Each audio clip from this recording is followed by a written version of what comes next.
In 1932, Australia started a unique war that was not against any other country, but against a speechless bird called the emu. It is quite strange to hear that a bird could cause such a problem that a full military operation had to be launched against it.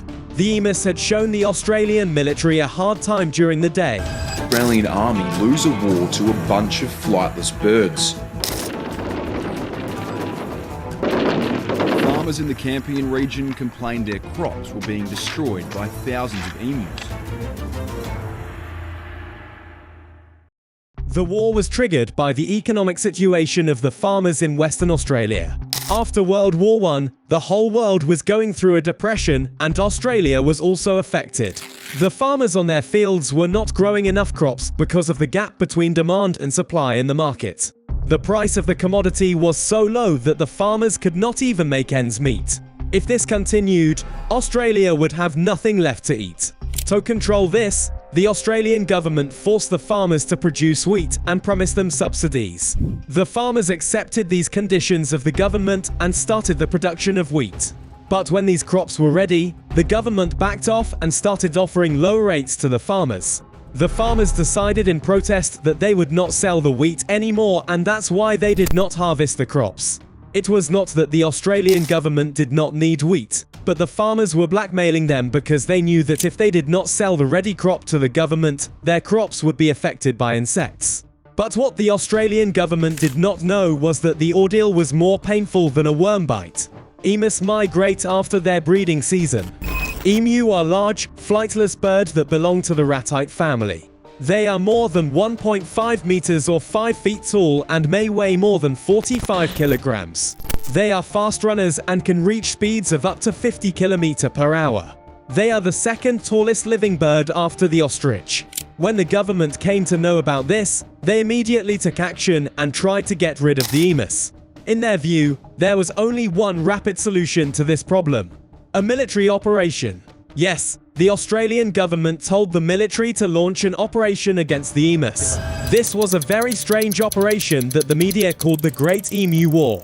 The soldiers were given machine guns and a few thousand rounds and were sent to Western Australia with the task of killing the emus. But by the time the operation started, the rains had started in Western Australia. Due to the heavy rains, the emus spread over a much larger area and it became difficult to target them. On the second day of November 1932, the soldiers received a report that a few emus had been spotted in a village. By the time the soldiers reached there, the locals had thrown stones at the emus to gather them, but instead of staying in one place, they scattered in different directions. The soldiers opened fire on the emus, but only managed to kill few of them. The rest of the emus disappeared in the fields. The second attack was on November 4, 1932, near a dam. The soldiers waited for more than 1,000 emus to approach, but the gun jammed after killing only 12 birds and the rest escaped.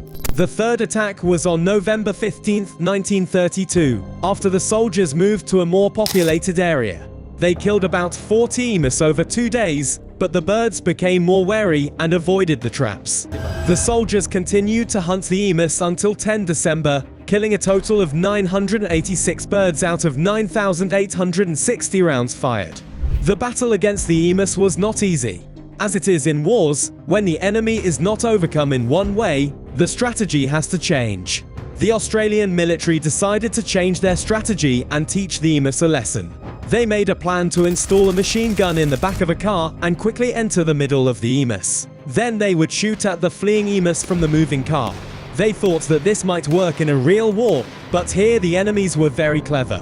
The machine gun operator had a hard time targeting the emus, who were running away.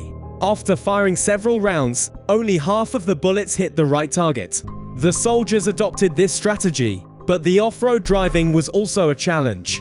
They used to miss the target because of their fast speed. The steering of the vehicle slipped and the vehicle crashed into the bushes. In this attack, 2,500 rounds were fired and only 200 emus were killed. The fourth attack and the new strategy had also failed. The operation was stopped for a short time. A few weeks later, the operation was resumed, and this time the attack was somewhat more successful. The soldiers were able to kill 1,000 emus, but after firing a total of 10,000 rounds. That means 10 rounds were fired to kill one emu.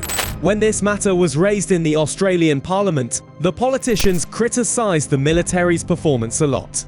The politicians said that if any medals were to be awarded, they should be given to the emus who dodged 9 out of 10 bullets.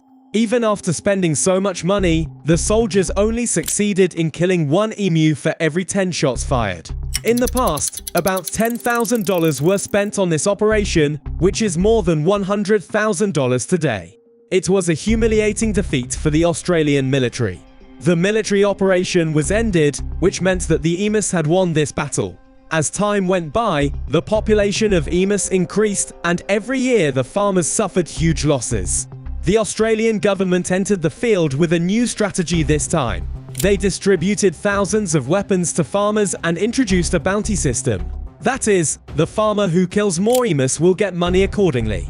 This method also worked. And after 2 years, in 1934, 57,000 bounties were claimed within 6 months. When the news went on the international media, animal rights organizations made a lot of noise. People began to criticize the Australian government. What would the Australian government do? They also had to close the bounty system, which in 1932 had failed to control over 20,000 emus. The population of emus in Australia today is around 600,000 to 700,000, and farmers now have to keep fences around their fields to avoid wild animals. This is now a common practice in Australia. If you enjoyed the video, please like and subscribe to the channel.